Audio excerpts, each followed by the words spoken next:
এবার আইপিএল ট্রফিটা কলকাতাই নেবে।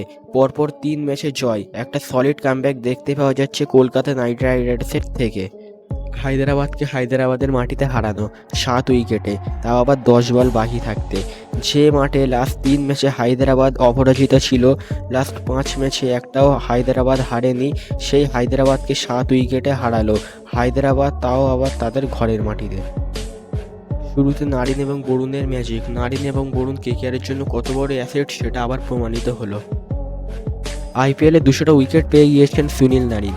আজ সুনীল নারিন দিয়েছেন ৪ ওভারে ৩১টা রান, পেয়েছেন ২টো উইকেট।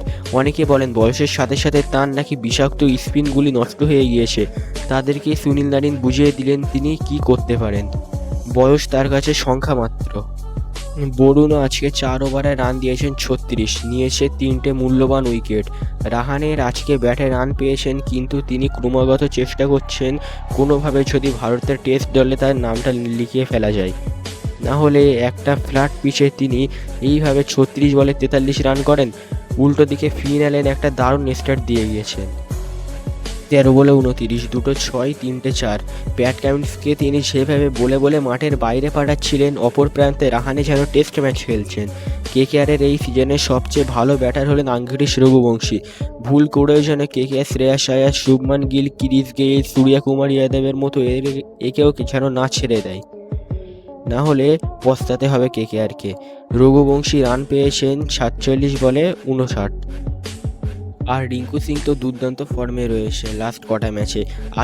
তার আগের ম্যাচে মাত্র ৯ বলে ১৪ রান পেয়েছেন আজকে, এবং তিনি ৪ মেরে ম্যাচ ফিনিশ করেছেন।